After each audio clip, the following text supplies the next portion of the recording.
நீங்கள் தவறவிட்ட எபிசோடுகளை இப்பொழுதே காணுங்கள் உங்கள் Tandivan.com மற்றும் Tandivan யூடியூப் சேனலில்.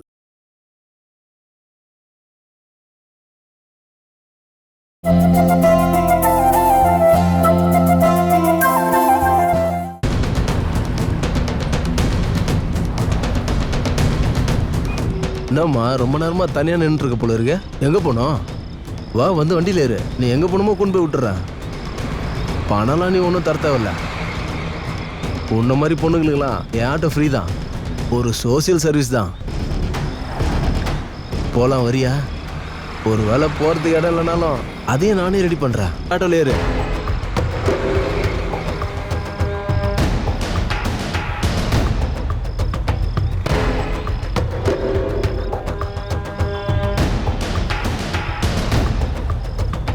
டே ஜேம்ஸ், ஒரு செம்மையான பொண்ணு ஒன்று இங்கே மாட்டியிருக்குடா. இப்போ அவன் என் முன்னாடி தான் இருக்கா. நீ நம்ம சேகரை கூப்பிட்டுட்டு எவ்வளோ சீக்கிரம் வர முடியுமோ அவ்வளோ சீக்கிரம் வா.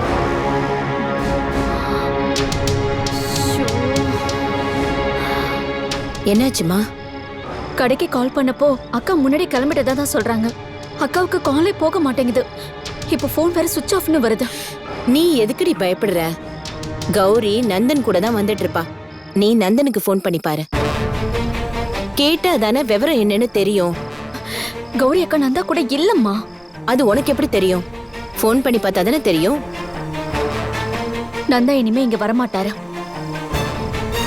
நந்தா இவ்வளவு நேரம் போலீஸ் ஸ்டேஷன்ல தான் இருந்தாரு. போலீஸ் ஸ்டேஷன்லயா? நிறைய விஷயம் நடந்து போச்சுமா.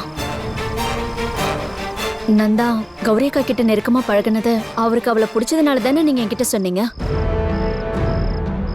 இல்ல, விருப்பத்தால இல்ல, குற்ற உணர்ச்சியால தான். குற்ற உணர்ச்சியா? இங்க அவர் வாடகைக்கு வரதுக்கு முன்னாடியே நந்தாவை எனக்கு நல்லா தெரியும். நான் சொல்லிதான் கௌரி அக்காவுக்கும் தெரியும். மனோஜ் அக்காவுக்கு சம்பந்தம் பேசினதுக்கு காரணமே நந்தாதான். அந்த கல்யாணம் நின்றதுனாலதான் அக்காவுக்கு இப்படி ஆச்சுன்னு நந்தாவுக்கு தெரியும். அக்காவை பழைய நிலைமைக்கு கொண்டு வரணும்னு நந்தா நினைச்சாரு. அதனாலதான் அவர் அப்படி பழகினாரு. நந்தாவுக்கு அக்காவை பிடிக்கும் தான். ஆனா நீங்க நினைக்கிற மாதிரி அந்த அர்த்தத்துல இல்லம்மா. நந்தா இப்ப போலீஸ் ஸ்டேஷனுக்கு போனது கூட மனோஜ்காக தான். மனோஜ் அக்காவை ஏமாத்தல. அவருக்கே தெரியாம அவர் ஒரு கொலைகேஸ்ல மாட்டிக்கிட்டாரு. அக்காவை ஏமாத்த கூடாதுங்கிறதுக்காக தான் யாருக்கும் தெரியாம ரெஜிஸ்டர் பண்றதுக்கு முன்னாடியே தலைமறைவாயிட்டாரு. இந்த விஷயம் எதுவும் எங்ககிட்ட சொல்லவே இல்லையேம்மா. இதெல்லாம் நந்தா ஏற்கனவே என்கிட்ட சொல்லிட்டாருமா. இத சொன்னா கண்டிப்பா நீயும் அக்காவும் தாங்க மாட்டீங்கன்னு நினைச்சுதான் நான் உங்ககிட்ட சொல்லாம மறைச்சேன். மனோஜ் எங்க இருக்காருன்னு விசாரிக்கதான் நந்தாவை கூப்பிட்டுருக்காங்க. அதுக்கப்புறம் அவரை விட்டுட்டாங்க. நமக்கு உதவி பண்ண போய் தானம்மா அவரை தேவையில்லாம போலீஸ் ஸ்டேஷன் வரைக்கும் போயிட்டு வந்தாரா. அதனால அவங்க அம்மா ரொம்ப கோவத்துல இருக்காங்க. நந்தா இப்ப அவர் வீட்டுக்கு போயிருக்காரு. நான் எல்லாத்தையுமே சொல்லி அனுப்பி வச்சுட்டேன். இனிமே அவர் இங்க வரமாட்டாரா. நமக்கு உதவி பண்ணணும்னு நினைக்கிறவங்க கூட இப்படி பிரச்சனையில மாட்டிக்கிறாங்களே. கௌரி மேல இருக்க அன்புனாலதான் மனோஜ் இப்படி முடிஞ்சிருக்காருன்னா அவன் கண்டிப்பா திரும்ப வருவான். இந்த விஷயம் மட்டும் கௌரிக்கு தெரிஞ்சா அவனுக்காக காத்திருப்பா. இல்லம்மா, மனோஜ் எப்பவுமே திரும்பி வரமாட்டாரு. மனோஜ் இப்ப இல்ல. இல்லையா? என்ன சொல்ற? கௌரி அக்காக்கு இது தெரிய வேண்டாம். அவரு சூசைட் பண்ணிக்கிட்டதா தான் போலீஸ் சொல்றாங்க. ஐயோ, மனோஜ் இறந்து போயிட்டாருங்கிற உண்மையும் நந்தாவுக்கு அக்கா மேல எந்த அபிப்பிராயமும் இல்லைங்கிறதையும் அக்கா தானே உணரணும். அப்பதான் நம்ம பழைய கௌரி அக்காவை திரும்ப கிடைப்பா. சரிம்மா, டைம் ஆயிடுச்சு. நான் போய் அக்காவை கூட்டிட்டு வரேன்.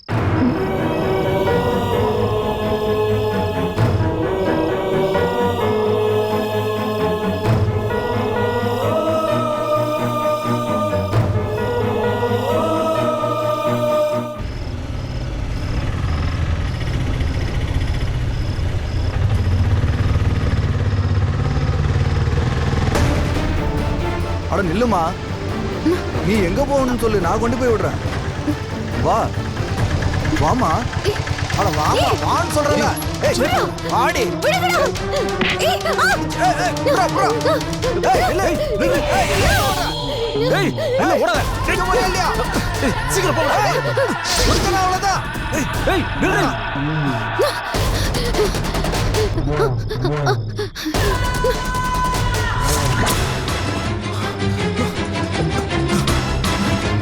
ஏய் எங்கடா போன அவ?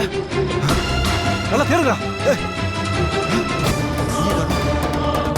ஓ இங்க ஒளிஞ்சிருக்காளா? வாடி. எங்க கிட்டே தப்பிக்க பாக்குறியா? ஏய் வாடினா. விடுடா. ஏய் யாரா நீ?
கேளு, நீங்க இருந்து போ.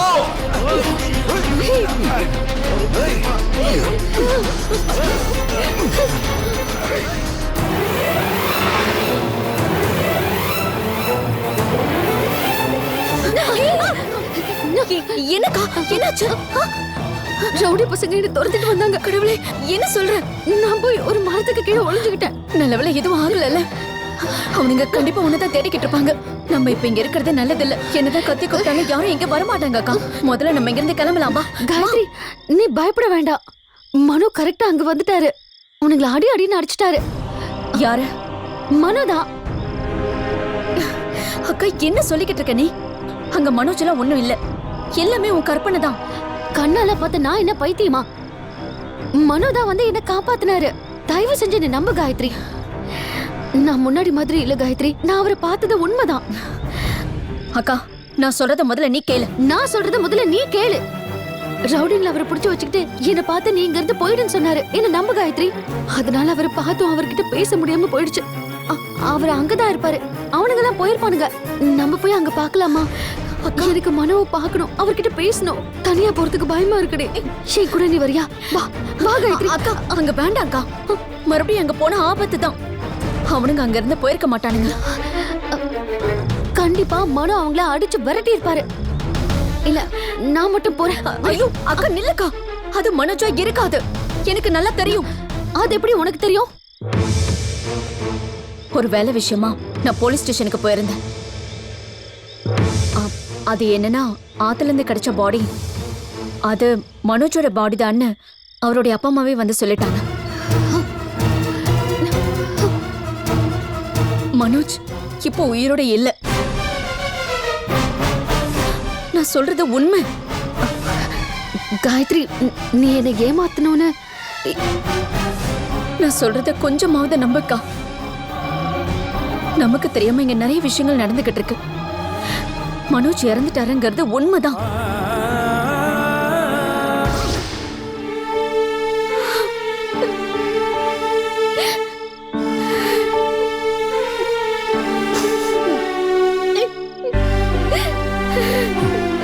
அதான் எந்த பிரச்சனையும் இல்லாம கௌரி திரும்ப வந்துட்டால, அதுக்கு சந்தோஷப்படுறதை விட்டுட்டு ஏன் அழுதுகிட்டு இருக்க? அழுகையை நிறுத்துமா.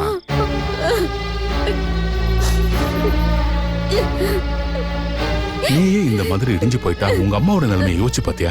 நீ தானே அவங்களுக்கு தைரியம் சொல்லணும். போ, முதல்ல வீட்டுக்கு போ. அக்கா பழையபடி மாறிட்டாங்கிற விஷயத்த நான் எப்படி அம்மா கிட்ட சொல்லுவேன்? அக்கா பழையபடி மாறிட்டான்னு எங்க அம்மா கோவில் கோவிலா போய் சுத்திக்கிட்டு இருக்காங்க. அவங்க வேண்டதெல்லாம் பாழா போச்சுன்னு நினைச்சா அக்கா மறுபடியும் பழைய நிலைமைக்கு வந்துட்டான்னு தெரிஞ்சா அதை எங்க அம்மாவால தாங்க முடியாது. என்னால அதை அவங்க கிட்ட சொல்லவும் முடியாது.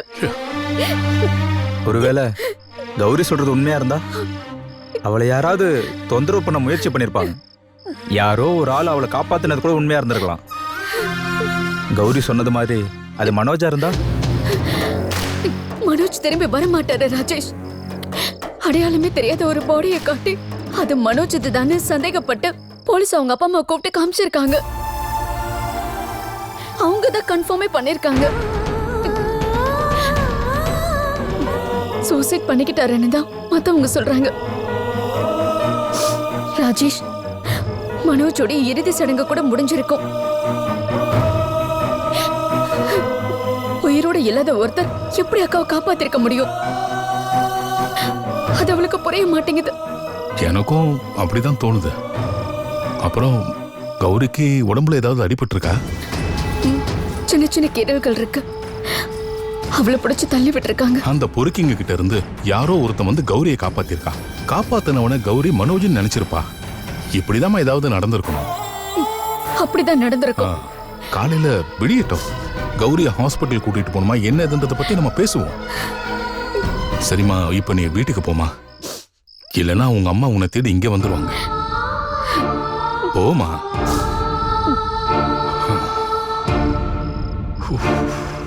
அடையாளம் தெரியாத பாடின்னு தானே இப்ப காயத்ரி நம்ம கிட்ட சொன்னா. அப்படி இருக்கும்போது அது மனோஜ் பாடின்னு அவங்க எப்படி கண்டுபிடிச்சாங்க? நீ இப்ப என்ன சொல்ல வர? அது மனோஜா இருக்குன்னு அவசியம் இல்ல. டேய், அவங்க வீட்டாளுங்களே அடையாளம் கட்டிட்டாங்க. அவர் மிஸ் ஆகி கொஞ்ச நாள் ஆச்சுல்ல, அவரை பத்தி எதுவுமே தெரியல. அப்ப மனோஜ் இறந்திருப்பான்னு அவங்க நினைச்சிருப்பாங்களே. அந்த நேரத்துல இந்த பாடி அவங்க பார்த்திருப்பாங்க. தற்கொலை பண்ணிக்கிட்ட பாடின்னு போலீஸ் காட்டினப்ப அது மனோஜ் தானே அவங்களும் முடிவு பண்ணிருப்பாங்க. மார்ச்சரியில் இருந்த பாடிய அவங்க சரியா கூட பார்த்திருக்க மாட்டாங்க. நீ இப்ப சொல்றதுலயும் ஒரு விஷயம் இருக்கத்தான் செய்யுது. நான் சொல்ற மாதிரி நடந்திருக்கலான்னு உங்களுக்கு நம்பிக்கை இருக்குல்ல? அப்ப கௌரியை காப்பாத்தினதும் மனோஜா இருக்க வாய்ப்பு இருக்குல்ல? நீ சொல்றது ஒரு பாயிண்ட் இருக்கு. ஆனா எனக்கு அதுல பெருசா நம்பிக்கை இல்லாததால கௌரியை காப்பாத்தினது மனோஜ் தானே நம்ம கன்ஃபார்ம் பண்ணிக்க வேண்டாம். எனக்கு தூக்கம் வருது, நான் போய் தூங்கட்டுமா? நீங்க போய் தூங்குங்க, எனக்கு தூக்கம் போச்சு. சரி, நான் போய் தூங்குறேன், நீ அதையே யோசிச்சுக்கிட்டு. இவனுக்கு மட்டும் எப்படிதான் இந்த ஐடியாலாம் வருதோ? என்ன சொன்ன கேட்க போறான்.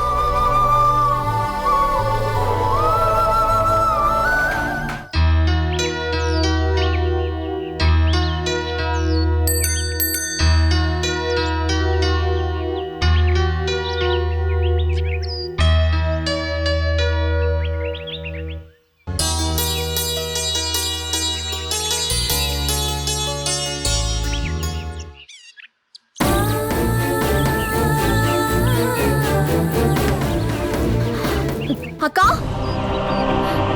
அக்கா, என்னாச்சுமா?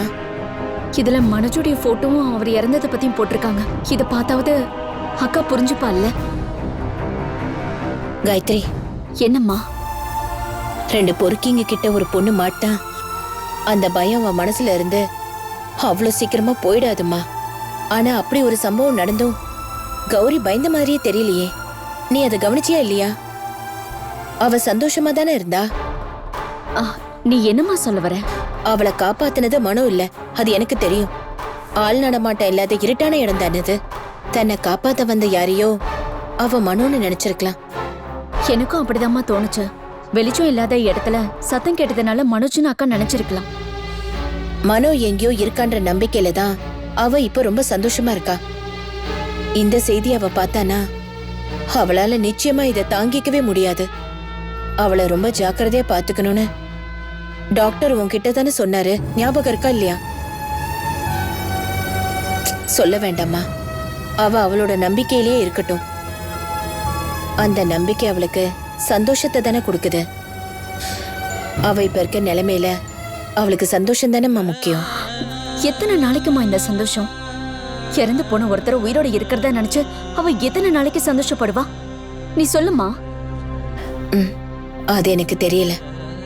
நேத்து ராத்திரி நடந்ததெல்லாம் அக்கா சொன்னா நீ கேட்டல்ல? அக்காவை கூட்டிட்டு போக மனோஜ் வருவார்னு அவருக்காக வெயிட் பண்ணவும் செஞ்சிருக்கான். அவர் வருவாருங்கிற நம்பிக்கையிலும் இருந்திருக்கான். அவர் கூட கல்யாணம் முடிஞ்சதும் அவர் கூட எப்படியெல்லாம் வாழ போறோங்கிற ஆசையில அக்கா நிறைய கனவு காண்டுகிட்டு இருக்கா.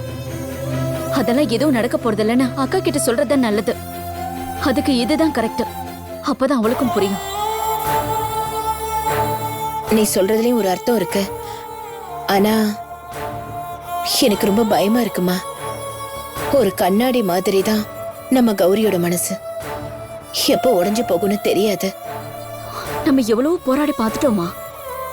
கடவுள் கூட இருக்காருங்கிற நம்பிக்கையில தானே நம்ம இவ்வளவு தூரம் கடந்து வந்திருக்கோம்.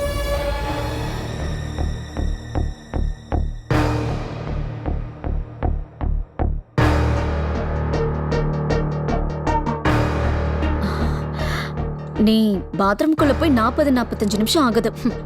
இப்ப அடுத்து பூஜை அறைக்கு தான் போக போற. விளக்கெல்லாம் நான் ஏத்திட்டேன். சாமி முன்னாடி ஒரு 10 நிமிஷம் நீ கண்ணை மூடி நின்னாலே போதும். அதான் காலையில எழுந்ததும் குளிக்கணும், அதுக்கப்புறம் சாமி கும்பிடணும்னு அப்பா எப்பவுமே நம்ம கிட்ட இதானே சொல்வாரு. நீயும் காவியாம அதை மதிக்கலன்னா அது என் தப்பா? சரி, நீ என்ன வேண்டிக்க போற? ஏதாவது நான் எனக்காக எப்பவுமே வேண்டிக்கிட்டது இல்ல, எல்லாருக்காகவும் தான் வேண்டிப்பேன். இல்லக்கா, இன்னைக்கு நீ உனக்காக மட்டும் வேண்டிக்கிட்டா போதும். எவ்வளவு பெரிய கஷ்டத்தை உன்னால தாங்கிக்க முடியுமான்னு தெரியல. எனக்கு என்னடி அவ்வளவு பெரிய கஷ்டம்? இருக்கு, சொல்றேன். ஆனா மனச நீ தளர விட்டுறக்கூடாது. எனக்கு நீ சத்தியம் பண்ண. என்னன்னு சொல்லு. இந்தா, இத நீ படிச்சு பாரு.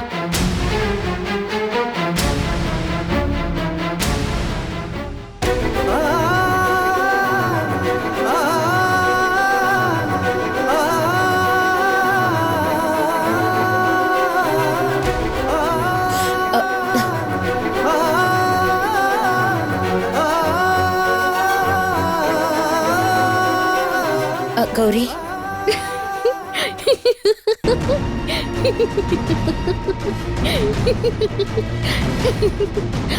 பயந்துட்டியாமா? பைத்தியமா இருக்கிறவங்க சும்மாவே சிரிப்பாங்கல்ல. சந்தோஷ வார்த்தை கேட்டாலும் சிரிப்பாங்க, துக்க வார்த்தை கேட்டாலும் சிரிப்பாங்க. எனக்கு பைத்தியம், நான் பெரிய பைத்தியக்காரி. முதல்ல நீ சிரிக்கிறத நிறுத்து. பாத்தியா, பத்திரிக்கையில மனோவுக்கு 35 வயசு, இரங்கல் செய்தி. மனோவோட போட்டோவும் போட்டிருக்காங்க. நேத்து நீ என்ன சொன்ன? மனோ தற்கொலை பண்ணிக்கிட்டாரு, அடையாளம் தெரியாத பாடியை பார்த்து அவங்க வீட்டுல இருக்கிறவங்களும் போலீஸும் ஐடென்டிஃபை பண்ணிட்டாங்கன்னு. நான் சொல்றது உண்மைதான்க்கா. நீ சொன்னது உண்மைதான். ஏன்னா போலீஸே வந்து சொல்லும்போது நீங்க அதை நம்பிதானே ஆகணும். அடையாளம் தெரியாத பாடியை பார்த்து நீங்களாம் எப்படி அடையாளம் கண்டுபிடிச்சீங்கன்னா எனக்கு புரியவே இல்லை. எனக்கு உங்க 3 பேர்கிட்டயும் ஒரு விஷயம் சொல்லியே ஆகணும். இவ்ளோ தூரம் நான் தெளிவா பேசுறேன். நேத்து நான் மனோவை பார்த்தேன்னு சொல்றேன். இப்பவும் நான் உங்களுக்கு பைத்தியமா தான் தெரியறேனா? என்னோட மூளைக்கும் மண்டைக்கும் ஒரு குழப்பமும் இல்லம்மா. நீங்க எல்லாரும் தான் தப்பா நினைச்சிட்டு இருக்கீங்க. போலீஸ் ஆகட்டும், காயத்ரி ஆகட்டும், மனோ வீட்டுல இருக்கிறவங்களாகட்டும். நேத்து ராத்திரி நான் பார்த்தது மனோவை தான். மனோ உயிரோட தான் இருக்காரு. இதுதான் உண்மை.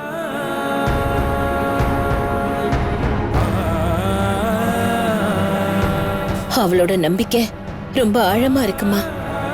மனோஜ் உயிரோட இல்லைன்னு அவளை நம்ப வைக்கிறது ரொம்ப கஷ்டமா. நம்ம என்னமா பண்ண போறோம்? அம்மா, நீ கவலைப்படாத. இது எல்லாத்துக்குமே ஒரு வழி இருக்கு. என்னோட வேண்டுதல் எல்லாம் எந்த கடவுளுமே கேட்கலையே. என் பொண்ணுக்கு இப்படி ஒரு நிலைமையா?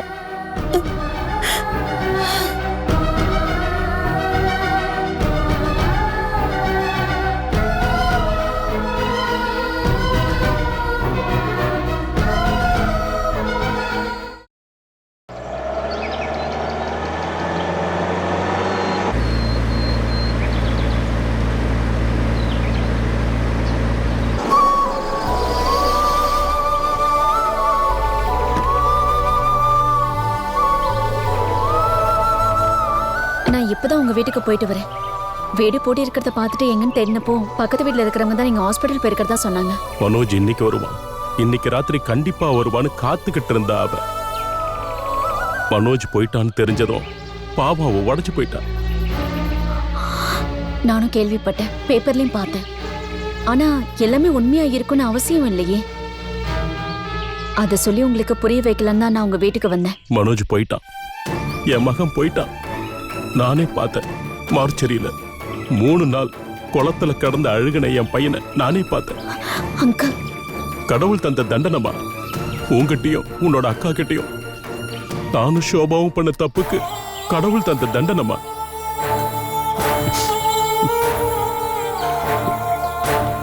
தப்பு செஞ்சது நானும் சோபாவும் தானே.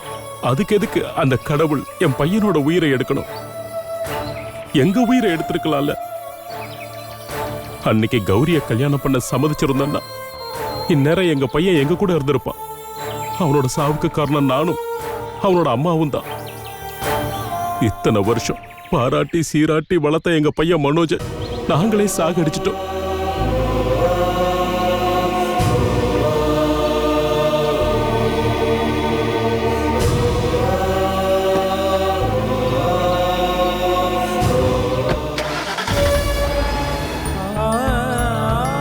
நான் வேணும்னா கௌரியை கூட்டிட்டு ஹாஸ்பிட்டல் வரைக்கும் வரேன். சரி, ஓகே, தேங்க்யூ. டாக்டர் என்ன சொன்னாரா? அவளோட வியாதி அடுத்த கட்டத்தை நோக்கி நகருதுன்னு சொல்றாங்க. அவ கண்டிஷன் பொறுத்த வரைக்கும் இந்த மாதிரி சடனா ஒரு சேஞ்ச் வர்றது அவளோட வியாதியோட அடுத்த கட்டம்னு சொல்றாங்க. கௌரியோட பிரச்சனை குறைஞ்ச மாதிரியே இல்லை, கூறிக்கிட்டே போகுது. அவ சீக்கிரமா குணமடைஞ்சிருவான்னு தானே டாக்டர் சொன்னாரு. இவ்வளவு நாளைக்கு எந்த பிரச்சனையும் இல்லாம தான் இருந்தது. அவ குணமாயிட்டான் தான் நாங்க நினைச்சுக்கிட்டு இருந்தோம். திடீர்னு பார்த்தா முன்னாடியை விட மோசமாயிட்டான். கௌரியை கவனமா பாத்துக்கணும்னு டாக்டர் தெளிவா சொல்லியிருக்காரு. ஹாஸ்பிட்டலுக்கு நான் கூட்டிட்டு வரவான்னு கேட்டேன். அதுக்கெல்லாம் அவசியம் இல்லைன்னு அவர் சொன்னாரு. செடேட்டிவ்ஸ் கொடுக்குற ட்ரீட்மெண்ட் எல்லாம் அவர் எப்பவுமே பண்றதில்ல. அக்காவுக்கு மயக்க ஊசி போட்டு ஹாஸ்பிட்டல்ல ட்ரீட்மெண்ட் பண்றது எனக்கு கொஞ்சம் கூட உடன்பாடு இல்லை. அக்காவை நல்லா பாத்துக்கணும்னு டாக்டர் சொன்னது நம்ம நினைச்சு பார்க்காத அளவுக்கு அக்கா மாறிடுவான்னு தானே அர்த்தம். டாக்டர் சொன்னதுக்கான அர்த்தமும் அதுதான். கௌரி சூசைட் பண்ணிக்கிறதுக்கான வாய்ப்பு இருக்கு. நாங்க என்னதான் பண்றது நந்தா? நான் வேலைக்கு போகணும், கவியா ஸ்கூலுக்கு போகணும். எல்லா நேரமும் அம்மாவால பாத்துக்க முடியுமா? நீங்க அங்க இருந்தீங்கன்னா எனக்கு கொஞ்சம் தைரியமா இருக்கும். அங்க வர்றதுக்கு எனக்கு ஒன்றும் தயக்கம்லாம் இல்லை காயத்ரி. ஆனா அம்மாவுக்கு தான் நான் வர்றது பிடிக்கலையே, அதான் காரணம். எங்க அம்மா தான் பாவம். ஊர்ல இருந்து மாமா மாமி அவங்களோட பொண்ணெல்லாம் வந்திருக்காங்க. அவங்க பண்ண வேலையால தான் எங்க அம்மா மனசு மாறி இருக்கு. அதான் என்ன அம்மா இங்கேயே தங்குன்னு சொல்லி பிரச்சனை பண்ணிட்டு இருக்காங்க. அவங்க எதுக்கு உங்க வீட்டுல வந்து தங்கியிருக்காங்க? தேவிகா பிஹெச்ல டாக்டர், ஊர்ல இருந்தா இப்போ இங்க டிரான்ஸ்ஃபர் ஆகி வந்திருக்கா. டிரான்ஸ்ஃபர் ஆகி இல்ல, அவளா விருப்பப்பட்டு தான் வந்திருக்கா. எதுக்காக? அவ சரியான லூஸ். நான் அவளோட முறை பையன் இல்ல. சின்ன வயசுல எங்க சொந்தக்காரங்கெல்லாம் முடிவு பண்ணிட்டாங்க, வளர்ந்ததுக்கு அப்புறம் நான் அவளை தான் கல்யாணம் பண்ணிக்கணும்னு. அந்த ஐடியால தான் அவளும் வந்திருக்கா. முதல்ல அவ வந்தா, அதுக்கப்புறம் மாமா மாமியும் வந்துட்டாங்க கல்யாணத்தை சீக்கிரமா பண்றதுக்காக. என்ன டக்குன்னு உன் ஃபேஸ் மாறிடுச்சு? ஒன்னும் இல்ல. எனக்கு புரியுது. எனக்கு கஷ்டமா இருக்காதா? அக்காவோட விஷயத்துல எந்த முன்னேற்றமும் இல்ல. இருந்த ஒரே ஒரு நம்பிக்கையும் நீங்க தான். கட்டிக்கிட்டா உங்களை தான் கட்டிப்பண்ணி பிடிவாதமா ஒருத்தி அவங்க அப்பா அம்மா எல்லாரையும் கூட்டிட்டு வந்து உட்காந்துருக்கா. எனக்கு எப்பவுமே இப்படிதான் நடக்கும். ஆசைப்பட்ட எந்த விஷயமும் நடக்காதா? ஹேய், என்ன காயத்ரி நீ? நான் யாரை கல்யாணம் பண்ணிக்கணும்னு அவங்க எப்படி முடிவு பண்ணலாம்? ஏதாவது ஒரு ஐடியா பண்ணி அம்மா கிட்ட கண்டிப்பா இன்ஃபார்ம் பண்ணி ஆகணும். அப்படி பண்ணிட்டேன்னா மாமா ஃபேமிலி இங்கேருந்து கிளம்பிடுவாங்க. தேவிகாவை என் கூட தனியா விட்டுட்டு அவங்க இங்கேருந்து போக மாட்டாங்கல்ல. ட்ரான்ஸ்ஃபர் ஆகி ஊருக்கே போக ட்ரை பண்ணுவாங்க. எவ்வளோ சீக்கிரம் முடியுமோ அவ்வளோ சீக்கிரம் நான் ஒரு ஐடியா பண்றேன். எனக்கு நீதான். அது சொந்தக்காரங்க முடிவு பண்ணதில்லை, நம்மளை படைக்கும் போதே அந்த கடவுள் முடிவு பண்ணது. அதுதான் நடக்கும்.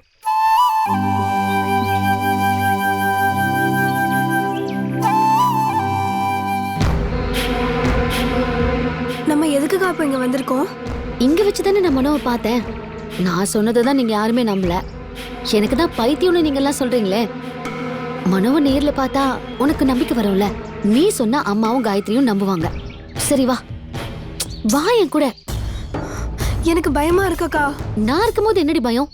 நம்மள இங்க யாரும் எதுவும் பண்ண மாட்டாங்க. அப்படியே வந்தாலும் காப்பாத்துறதுக்கு தான் மனோ இருக்காருல்ல. மனோ எங்க இருக்கீங்க? அக்கா, நான் கௌரி வந்திருக்கேன். மனோ எங்க இருக்கீங்க? கோயிலுக்கு போலாம் நீ சொன்னனாலதான் உன் கூட நான் வந்தேன். எங்க போறேன்னு சொன்னா பயந்துக்கிட்டு நீ என் கூட வரமாட்டேன்னு எனக்கு தெரியும். அதனாலதான் நான் உன்கிட்ட போய் சொன்னேன். மனோ, மனோ நீங்க எங்க இருக்கீங்க? நீ வாக்கா, நம்ம வீட்டுக்கு போலாம். மனோவை பார்க்காம எப்படி வருது? வா வான்னு சொல்றேன்ல. மனோ, அதோ அது இருக்காரு பாரு மனோ. வா. மனோ, என்ன காப்பாத்துனது நீங்க தானே சொன்ன. எங்க வீட்டுல யாருமே நம்பல. உங்களை நேர்ல பார்த்தாலாவது நம்புவாங்கல்ல. அதனாலதான் நான் கோவிலுக்கு போறேன்னு போய் சொல்லிட்டு இவளை இங்க கூட்டிட்டு வந்திருக்கேன். உங்களுக்கு இவள ஞாபகம் இல்லையா? காவியா, என்னோட தங்கச்சி. ஏன் நீங்க எதுவுமே பேச மாட்டேங்கிறீங்க? நேத்து என்ன பார்த்தப்ப கூட என்கிட்ட நீங்க எதுவுமே பேசல. எப்படி இருக்க கௌரின்னு கூட கேட்கல. மனோ, உங்ககிட்ட தான் பேசிட்டு இருக்கேன், கேக்குதா? மனோ, உங்களதான்.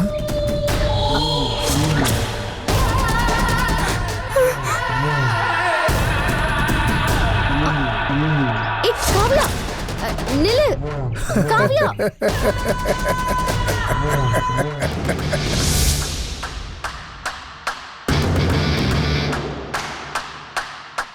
குடுக்கா. இந்த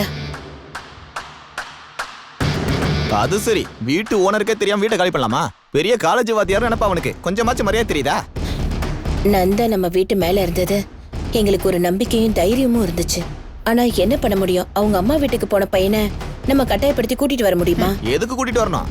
அவனை கூட்டிட்டு வர்றது மட்டும் இல்ல, அவனை கூட்டிட்டு வந்தானா அவனுக்கு தங்க அனுமதிக்க கூடாது. அப்புறம் அவன்கிட்ட வாங்கின அட்வான்ஸ் இருக்குல்ல, அதையும் கொடுக்க முடியாது. நீ எதுக்கு பிரச்சனை இப்படி எல்லாம் பேசுற? காசு திரும்ப தர முடியாதுன்னு சொல்லு. அவங்கிட்ட ஏதாவது காரணம் சொல்லி அனுப்பு. 60,000 ரூபாய்க்கா? அது என்ன சாதாரணமா? எனக்கு ஒரு விஷயம் தெரியணும். இந்த வீட்ல ஏன் பேச்ச கேப்பீங்களா இல்ல அவ பேச்ச கேப்பீங்களா? அது எனக்கு இப்பவே தெரியணும். ஒன்னும் தெரிஞ்சுக்க வேண்டாம். இந்த வீட்ல உன்னை யாருமே மதிக்கிறது இல்ல. என்னம்மா, என்ன ஆச்சு? கௌரி எங்க? அவ எங்க போனா? கௌரி எங்கடி? சொல்லுடி. சொல்லு காவியா, என்ன ஆச்சு? பிரசன்னா, இங்க கொஞ்சம் வா.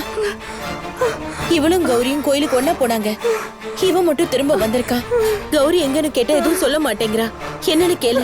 ஆமா, அந்த சுயநினைவு இல்லாதவளை கோவிலுக்கு அனுப்பியிருக்கிய, ஒன்னதான் சொல்லணும். எந்த கோயிலுக்கு போனீங்க? ராஜராஜேஸ்வரி கோயிலுக்கு போறேன்னு சொன்னா. அந்த குளம் இருக்க அந்த கோவிலா? தண்ணிய பார்த்தாவே அந்த பைத்தியத்துக்கு ஒரு ஆவேசம் வரும். அவ அந்த தண்ணியில குதிச்சிருப்பா. கடவுளே, ஏய், என்ன ஆச்சுன்னு சொல்லிடு. வேண்டாம், அவ மூஞ்ச பார்த்தாலே தெரியுது, ஒரே டென்ஷனா இருக்காளே. அவ கூட பிறந்தவ தானே. இந்நேரம் தண்ணி அவள அடிச்சிட்டு போயிருக்கும். சொல்ல வேண்டியவங்களுக்குலாம் சொல்லிடு. கடவுளே, என்ன போஸ்ட்மார்டம் வேற பண்ணுவாங்களே. கௌரி, காவியா வந்தாளாமா? நான் கூப்பிட ஓடி வந்துட்டா. எங்க அவ? அவ பயந்து போயிருக்கா. எதுவுமே சொல்ல மாட்டேங்கிறா. என்னமா கௌரி ஆச்சு? அப்ப போஸ்ட்மார்டம்? நீ இன்னும் சாகலையா? என்ன பேசுறீங்க நீங்க? நான் சாகிறதுல உங்களுக்கு என்ன அவ்வளவு ஆர்வம்? பிரசன்னா, உனக்கு நான் பலமுறை சொல்லிருக்கேன், வாய்க்கு வந்த மாதிரிலாம் பேசாதேன்னு. கேக்குறவங்களோட மனசு எவ்வளவு கஷ்டப்படும்னு யோசி. ஓங்கி அரைஞ்சேன்னு வச்சுக்கோ. நீ எனக்கு அதையே பேசிட்டு இருக்க. அவதான் எந்த பிரச்சனை இல்லாம வந்துட்டாளே, அதை நினைச்சு சந்தோஷப்படுக்கா. அதை விட்டுட்டு என்கிட்ட கோபப்படுற. நீ ஆத்துல விழுந்து செத்துட்டேன்னு இவன் சொன்னான். காவியா ஏதோ சொல்ல வந்தா அதையும் இவன் சொல்ல விடல. திரும்ப திரும்ப இவன் அதையே சொல்லிட்டு இருந்தான். பிரசன்னா மாமா, வேண்டாம். தேவையில்லாததெல்லாம் பேசுனீங்கன்னு வச்சுக்கோங்க, சரக்கு வாங்கி கொடுக்கறேன்னு கூட்டிட்டு போய் மாமன் கூட பார்க்காம ஆத்துல தள்ளி கொன்னுடுவேன். ஜெயிலுக்கு போறதுக்கு பயந்துட்டு நீ அதை பண்ண மாட்டேன்னு எனக்கு நல்லா தெரியும். நீங்க தப்பா நினைச்சுக்கிட்டீங்க. என்ன பைத்தியம் தானே எல்லாரும் சொல்லிட்டு இருக்கீங்க. பைத்தியக்காரங்களை தண்டிக்க மாட்டாங்க. நீங்க வேணும்னா கிட்ட வந்து பாருங்களேன். எதுக்கு? அட வாங்க. வேண்டாம், நான் இங்கே நிக்கிறேன். இனிமே நான் அக்கா கூட எங்கேயும் போக மாட்டேன், பேசவும் மாட்டேன். என்ன ஆச்சுன்னு சொல்லுமா. அக்கா என்ன ஒன்னும் கோயிலுக்கு கூட்டிட்டு போல. அப்ப எங்க? மனு மாமாவை பார்த்த இடத்துக்கு என்ன கூட்டிட்டு போயிட்டாங்க. பின்ன மனுவை நான் பார்த்தேன்னு சொன்னா நீங்க யாருமே நம்ப மாட்டேங்கிறீங்க. இவளுக்காவது காமிக்கலன்னு தான் கூட்டிட்டு போனேன். அப்போவது நீங்க என்ன நம்புவீங்க தான். சரி, நீ பாத்தியா? அங்க ஒருத்தர் இருந்தாரு, அவர் தான் மனு மாமான்னு அக்கா சொன்னாங்க. மனோஜ்னு கூப்பிட்டுட்டு அக்கா பக்கத்துல போயிட்டாங்க. அந்த ஆள் திரும்பி பார்த்தா அது மனு மாமா கிடையாது, ஒரு பைத்தியம். ஜாடிக்கு ஏத்த முடி, பைத்தியத்துக்கு ஏத்த பைத்தியம். நீங்க ரெண்டு பேரும் என்ன லவ் பண்றீங்களா? பிரசன்னா, நீ கொஞ்ச நேரம் வாய மூடுறியா? அப்புறம் நான் பயந்துட்டு திரும்பி ஓடி வந்துட்டேன். நம்ம வீட்டு வாசல்ல தான் நான் வந்து நின்னேன். கௌரி, நீ மனோவை பார்த்தன்னு சொன்னது உண்மையா? ஆமா மாமா. ஆனா அம்மாவும் காயத்ரியும் அதை நம்ப மாட்டேங்கிறாங்க. ஆனா நான் அதை நம்புறேன். உன்னை ஏமாத்திட்டு ஓடி போனால அவ மட்டும் என் கையில கிடைச்சா அவன் மண்டையை உடைச்சு மாவிளக்கு வச்சிருவேன். அவனை நீ எங்க பார்த்த? அது யார அடிக்கணும்னு சொல்லிட்டு இருக்க? மனோவியா? காவியா, நீ போய் இந்த பேப்பர் எடுத்துட்டு வா. அவனை மட்டும் இல்ல, என் மருமக கிட்ட எவன் தப்பா நடந்துக்கிட்டாலும் சரி, அவன் யாரா இருந்தாலும் விட மாட்டேன். இந்தாங்க. இந்தா படிச்சு பாரு. மனோ செத்துட்டான். அடக்கமும் செஞ்சு முடிச்சாச்சு. அவனை உயிரோட பார்த்தேன்னு தான் இவ சொல்லிட்டு இருக்கா. இப்ப சொல்லு, இவனை நீ அடிக்க போறியா? நீ வாமா. அவ பேசுறதையும் நடக்கிறதையும் பார்த்தா பைத்தியம் குறைஞ்சிருச்சுன்னு நினைச்சேன். ஆனா இன்னும் குறையல, கூடிருச்சு. நந்துவுக்கு பிடிச்ச மாதிரி நீ பேசி பழகணும்னு தானே உன்கிட்ட டீய கொடுத்து அவகிட்ட அனுப்பி வச்ச. நீ டீய கொடுத்துட்டு அவகிட்ட பேசாமையே இங்க வந்துட்ட. நான் தான் பேசினே தவிர போன கொஞ்ச நேரத்துல அவரு என்கிட்ட நிறைய விஷயம் பேசிட்டாரு அத்தை. என்ன பேசுனா? ஒரு தூய்மையான காதல் கதை. எதிர்பாரா விதமா சந்திச்ச ஒரு போஸ்ட் விமன் அவரோட மனசுக்குள்ள நுழைஞ்சதுல இருந்து கதை தொடங்கிச்சு. ஹீரோவோட பேரு நான் சொல்ல வேண்டாம்ல. ஹீரோயின் பேரு காயத்ரி. உங்க பையனோட போன்ல பார்த்த ஜியோட ஃபுல் ஃபார்ம். நீ எதுக்கு தேவையில்லாம அந்த கதையெல்லாம் கேட்டுக்கிட்டு இருந்த? கேட்காம நான் என்ன பண்றது? நந்தா அவரோட காதல பத்தி உணர்ச்சி பூர்வமா சொல்லிட்டு இருக்கும்போது நான் கேட்காம என்ன பண்றது? மனசுக்குள்ள 1000 ஆசைகளை அடக்கி வச்சு மத்தவங்களுக்காக தன்னோட வாழ்க்கையை தியாகம் பண்ணிட்டு இருக்கிற ஒரு அப்பாவி பொண்ணு. நடிக்க தெரியாது, சூதுவாது தெரியாது, மொத்தத்துல சொல்லணும்னா ஒரு தேவதை. தேவதையா? என் வாயில ஏதாவது வந்துட போகுது. என்னோட வாழ்க்கையில பொண்டாட்டின்னு ஒருத்தி வந்தா அது காயத்ரியா தான் இருக்கும். நான் உனக்கு கிடைக்க மாட்டேன்னு உங்க பையன் என் முகத்தை பார்த்து சொன்னாரு. அவன் அப்படி சொன்னாங்கிறதுக்காக நீ மனச மாத்திக்கிட்டு இங்க இருந்து போயிடுவியா? இனிமே இங்க இருக்க வேண்டாம், போயிடலான்னு அப்ப சொன்னப்போ இனிமே இங்க இருந்து பிரயோஜனம் இல்லைன்னு எனக்கும் தோணுச்சு. உங்களுக்கு ஒண்ணு தெரியுமா? தூய்மையான காதல். அப்படிதான் உங்க பையன் என்கிட்ட சொன்னாரு. நான் நந்தா மேல வச்சிருக்கிறதும் அதே காதல் தானே. என்னோட வாழ்க்கையில அவ அளவுக்கு பிரச்சனை எல்லாம் எதுவும் இல்ல. ஒரே ஒரு வருத்தம் மட்டும்தான் இருக்கு. அது நந்தா என்ன புரிஞ்சுக்கலைங்கிறது மட்டும்தான். எனக்கு நடிக்க தெரியாது, அதுதான் என்னோட பிரச்சனைன்னு நான் ஒத்துக்கிறேன். அதனாலதான் நந்தாவுக்கு என்ன பிடிக்கல. கடைசி அவர் என்கிட்ட சொன்னது, என்ன நடந்தாலும் சரி நான் உனக்கு கிடைக்க மாட்டேன்னு சொன்னாரு. நீங்க என்ன அவ்வளவு பெரிய ஆளான்னு நான் திருப்பி கேட்டிருக்க முடியும். உங்களை விட எனக்கு சூப்பரா ஒருத்தர் கிடைப்பாருன்னு சொல்லிருக்க முடியும். ஆனா நான் அப்படியெல்லாம் செய்ய மாட்டேன். இதுக்கப்புறம் தான் நான் யாருன்னு உங்க பையன் தெரிஞ்சுக்க போறாரு. இவ்வளவு காலமா அவர் பின்னாடி சுத்தினது அவர் இப்படி என்ன கழட்டி விடுறதுக்காக இல்ல. அவ்வளவு ஈஸியா அவரை விட்டு நான் போக மாட்டேன். அவர் என்ன லவ் பண்ணவே இல்லைனாலும் பரவாயில்ல, அந்த லவ் எனக்கு வேண்டாம். ஆனா நந்தாவோட கையில இருந்து என் கழுத்துல ஒரு தாலி, அது எனக்கு வேணும். அதை விட்டு கொடுக்க மாட்டேன். அதுக்காக நான் என்ன வேணும்னாலும் செய்வேன், எந்த அளவுக்கு வேணும்னாலும் போவேன்.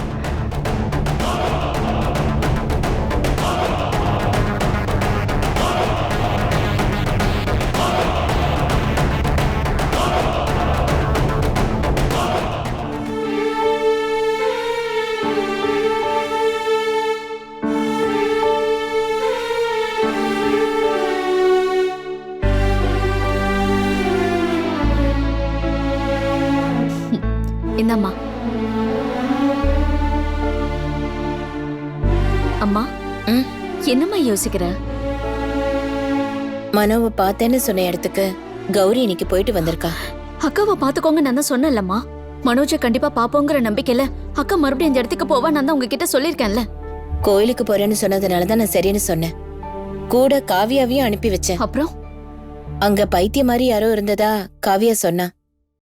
அந்த ஆளை பார்த்த பயத்துல காவியா பயந்து ஓடி வந்துட்டா. பின்னாடி கௌரியும் வந்துட்டா. மறுபடியும் அக்கா அந்த இடத்துக்கு போவாமா? அவன் குடிக்கிறதுக்கும் மத்த கெட்ட விஷயம் பண்றதுக்கான இடமா அது. அக்காவை தனியா போக விட்டுறாதீங்க. நம்ம தான் கவனமா பாத்துக்கணுமா? எந்த நேரமும் நான் அவளையே பாத்துட்டு இருக்க முடியுமா காயத்ரி? கட்டி போடுறதுக்கோ ரூம்லயே அடைச்சு வைக்கிறதுக்கோ என் மனசு கேட்க மாட்டேங்குது. அக்காவை கூட்டிக்கிட்டு அந்த டாக்டரை போய் பார்த்துட்டு வரலாம்ல. அக்காவை அங்க சேர்த்துட்டா ஏதாவது மாற்றம் கிடைக்கும்ல. எனக்கு நம்பிக்கை இல்ல. டாக்டர் கிட்ட நம்ம ட்ரீட்மெண்ட் எடுத்து எவ்வளவு நாள் ஆச்சு? ஏதாவது சேஞ்ச் இருக்கா? அது மட்டும் இல்ல, ஹாஸ்பிட்டலே அவளை வச்சிருந்தா எல்லாருக்கும் தெரிய ஆரம்பிச்சிரும்.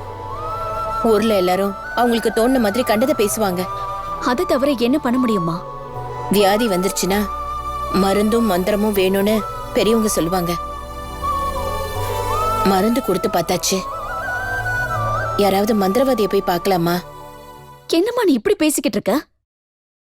மந்திரவாதியெல்லாம் இன்னும் நம்பிக்கிட்டு இருக்கியா நீ? அப்படிலாம் சொல்லி தட்டி கழிக்க முடியாது. நான் நல்லா யோசிச்சு பார்த்துதான் அம்மா கடைசியா இப்படி ஒரு முடிவு எடுத்திருக்கேன். மனோடது துர்மரணம். மனோவை இவ பார்த்தேன்னு சொல்றது கற்பனை பைத்தியம்னு சொல்லிலாம் விட்டுற முடியாது.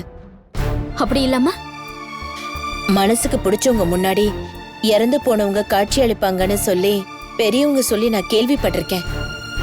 அப்படி வந்தாங்கன்னா அவங்க அவ்வளவு சீக்கிரம் போக மாட்டாங்க. அது அவங்களுக்கு மட்டும்தான் தெரியும். வந்தது மனோவோட ஆத்மாவா தான் இருக்கும்னு எனக்கு சந்தேகமா இருக்கு. மனோஜ் கண்டதையும் கற்பனை பண்ணிக்கிட்டு இருக்காதம்மா. ஆனா ஒண்ணுமே செய்யாம இருக்கிறதும் நல்லது இல்லல்லம்மா. மந்திரவாதி கிட்ட போனா சரியாயிடுங்கிற நம்பிக்கையில எனக்கு சுத்தமா இல்லம்மா. ஆனா அக்காவை அப்படியே விட முடியாதுல்ல, ஏதாவது பண்ணணும். நல்ல மந்திரவாதி யாராவது இருந்தா பிரசன்னம் அம்மா கிட்ட சொல்லி கூட்டிட்டு வர சொல்லு.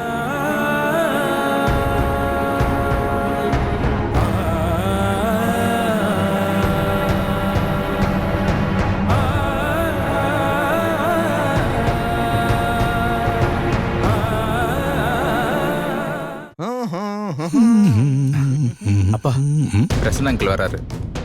நல்ல வேலை, இதை இப்ப மறைச்சு வைக்கலன்னா மொத்தத்தையும் ஒரே ஆளா குடிச்சிட்டு போயிடுவான். வேண்டாம் வேண்டாம் வேண்டாம். எனக்கு பயந்துட்டு எதையும் ஒளிச்சிக்க வேண்டாம். நான் இப்போ குடிக்கிறத நிறுத்திட்டேன். பாத்தீங்கல்ல, நான் இப்ப விரதத்துல இருக்கேன். என்னோட இந்த கெட்டப்ப பார்த்துமா உங்களுக்கு தெரியல? விரதம் இருக்கவங்க விபூதி பூசிப்பாங்க. எதுக்கு இந்த கொம்பு? குடி குடி. இது வெறும் கொம்பு இல்லடா, மந்திரவாதி கொடுத்த கம்பு. இது எதுக்காக? அதுவா சொல்றேன், நல்ல விவரமாவே சொல்றேன். என்னோட மூத்த மருமக நடந்துக்கிறத பார்த்தாலே பயமா இருக்கு. டேய், அந்த பொண்ணுக்கு உடம்பு சரியில்லை. தாய் மாமனா இருந்துகிட்டு நீயே இதை போய் ஊரெல்லாம் சொல்லிட்டு இருக்கியே. அவளுக்கு பைத்தியம் பிடிச்சதுனால இல்ல மிலிட்ரி, அவளுக்கு பேய் பிடிச்சிருக்கு. இந்த ஆளு அவளை கல்யாணம் பண்ணிக்கிறேன்னு சொல்லிட்டு ஆத்திரம் வந்து செத்தானே மனோ. கௌரிக்கு அந்த மனோட ஆவிதான் பிடிச்சிருக்கு. பேய்க்கு அம்மா மாமான்னு ஏதாவது தெரியுமா? திடீர்னு கழுத்தை பிடிச்சா என்ன பண்றது? அதனால எங்க ஊர்ல நான் ஒரு மந்திரவாதியை பார்த்தேன். இந்த கொம்பு மட்டும் கையில இருந்தா எந்த பேயும் அண்டாதுன்னு சொன்னாரு. நீ எந்த நூற்றாண்டுல வாழ்ந்துகிட்டு இருக்க? இந்த 21ஆம் நூற்றாண்டுல பேயா? 21ஆம் நூற்றாண்டுன்னு பேய்க்கு தெரியுமா? பேய்கிட்ட காண்றது அதுக்கான விவரமே இல்லாத இந்த ஆளை எவன்டா மிலிட்டரியில எடுத்தது? கேனலாம், பெரிய கேனல். நீ ரொம்ப ஜாக்கிரதையா இருந்துக்கோ. இங்க பாரா, நீயும் இனிமே ரொம்ப ஜாக்கிரதையா இருந்துக்கோ. கௌரிக்கு பிடிச்சிருக்கிற பேய் யார வேணாலும் என்ன வேணாலும் பண்ணாலும் மந்திரவாதி சொன்னாரு.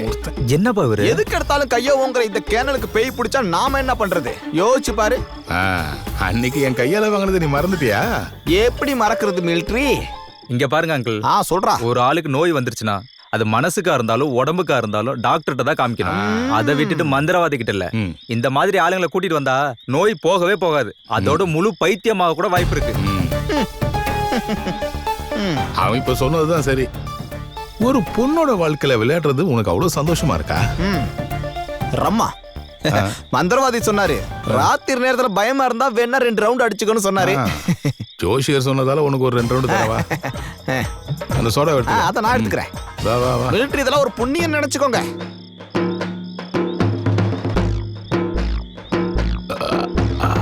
கொஞ்சம் சோடா ஊத்துங்க. ஐயோ போதும் போதும். உள்ள போய் நல்லா வேலை செய்யட்டும். மந்திரவாதி 2 ரவுண்ட் அடிக்க சொன்னாரு. என் கோட்டால இருக்கிறது இதுதான் கடைசி பாட்டில். சத்தியமா சொல்லணும்னா உன்ன மாதிரி ஆளெல்லாம் வீட்டுக்குள்ளேயே விடக்கூடாது. கிளம்பி போ. மிலிட்டரி, நான் சொல்றத நீ நம்பு. என் பொண்டாட்டிக்கு மட்டும் சம்பளம் கிடைக்கட்டும், நான் உனக்கு ஒரு பாட்டிலே வாங்கிட்டு வரேன். அப்ப கூட நீ சம்பாதிச்சு வாங்க மாட்டேன்.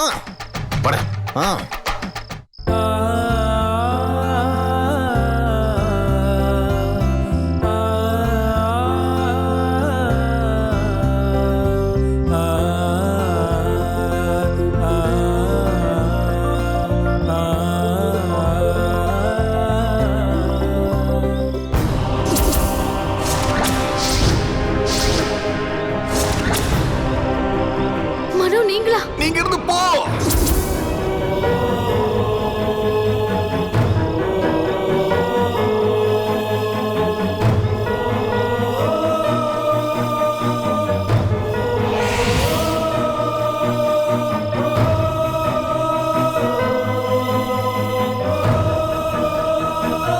நான் வேற யாரையோ பார்த்துட்டு மனோதான்னு தப்பா சொல்லல. நான் சொன்னது உண்மைதான். நான் பார்த்தது மனோவை தான். ஆனா இவங்களை நம்ப வைக்கிறதுக்கு என்ன வழி?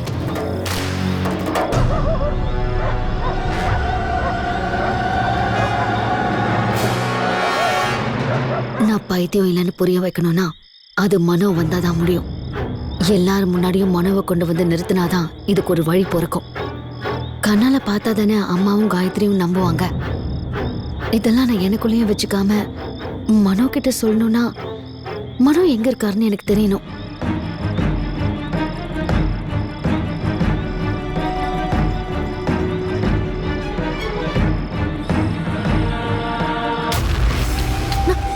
யாரு யாரது? யாரு யாருன்னு கேக்குறல. Catch us on TV, Tandivan.com, Facebook and YouTube.